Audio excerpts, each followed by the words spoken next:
Hello students, I am Sadhana Kumari from Mahatma Gandhi Shikshan Sansthan Darbhanga. वर्ग चतुर्थ, विषय संस्कृत।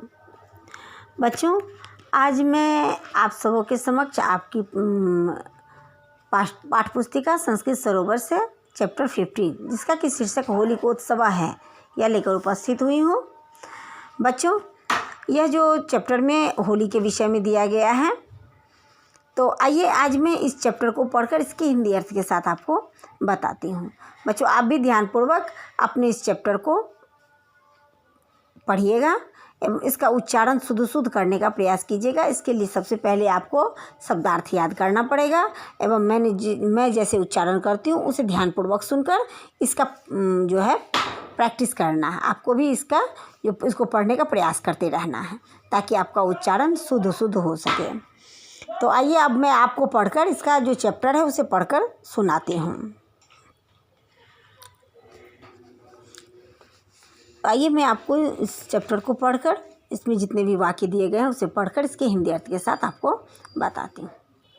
अस्माकं देशे अनेकाः उत्सवाः मानयन्ति। हमारे देश में अनेकों उत्सव मनाए जाते हैं। एतेषु होलिकोत्सवः प्रमुख उत्सव अस्ति। इसमें होली का उत्सव प्रमुख उत्सव है।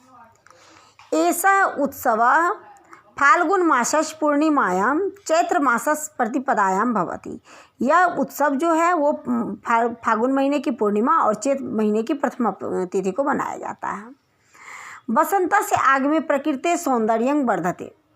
बसंत के आगमन से प्रकृति बहुत सुंदर हो जाती है, उसकी सुंदरता बढ़ जाती है। शीतल मंदः सुगंधः च वाता वहति। सुगंधित शीतल और ठंडी ठंडी हवाएं चलती हैं। आम्रेषु कोकिला हर्षोन्मत्तः कुंजन्ति।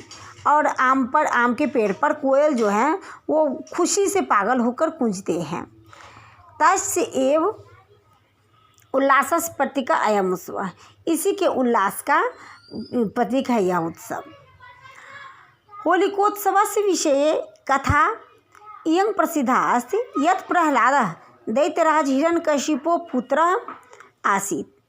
होली के विषय में, होली का जो उत्सव होता है उसके विषय में यह कथा प्रचलित है कि यह प्रहलाद जो है वो दैत्यराज हिरण्यकश्यप का पुत्र था। स अनेकेन प्रकारेण प्रहलादं हन्तुं प्रयत्नम् अकरोत्। उसने अनेक प्रकार से प्रहलाद को मारने की कोशिश की, परं स असमर्थ अभवत्, लेकिन वह असमर्थ रहा। होलिका तस्य भगिनी आसीत्। होलिका उसकी बहन थी, यानी हिरण्यकश्यप की बहन थी। होलिका प्रहलादम अंके नीत्वा अग्नौ अप्रविशत। होलिका ने प्रहलाद को अपनी गोद में लेकर अग्नि में प्रवेश किया। ईश्वर कृपया प्रहलादस्तु रक्षितः। ईश्वर की कृपा से प्रहलाद बच गया, परं सा दग्धा, लेकिन होलिका जल गई। अधर्मस्य उपरि धर्मस्य विजयः अभवत्। अधर्म के ऊपर धर्म का विजय हुआ। तदा प्रवृत्ति ऐसा उत्सव प्रचलित। इसी के उपलक्ष्य में यह उत्सव जो है मनाया जाता है। प्रथम दिवसे रात्रौ होलिका दाह क्रियते। पहला दिन जो है वो इस होलिका के प्रथम दिन जो है रात्रि में होलिका दाह किया जाता है तथा द्वितीय दिने रंग क्रीड़ा भवति। इसके बाद दूसरे दिन रंग खेला जाता है। सर्वे जना नृत्यन्ति गायन्ति परस्परम मिलन्ति च। सभी लोग क्या करते हैं, आपस में नाचते हैं, गाते हैं और मिलते जुलते हैं। अस्मिन् दिवसे हर्षोल्लासस्य साम्राज्यं भवति। इस दिन हर्ष और उल्लास का साम्राज्य होता है। बच्चों, इस प्रकार से आपके चैप्टर में जो भी दिया गया है, जो स्टोरी है होली के उत्सव के विषय में, उसे मैंने पढ़कर उसके हिंदी अर्थ के साथ आपको बता दिया है। आप सभी बच्चे भी ध्यानपूर्वक इस पाठ को पढ़ लेंगे एवं इसे खुद से भी पढ़ने का प्रयास करेंगे ताकि अच्छे से आपका उच्चारण जो है अच्छा बढ़िया हो सके एवं आप इस पाठ में जो भी वाक्य दिया गया उसके हिंदी अर्थ को भी समझ पाएंगे। आगे के कार्य को लेकर मैं फिर उपस्थित होंगी। तब तक के लिए धन्यवाद।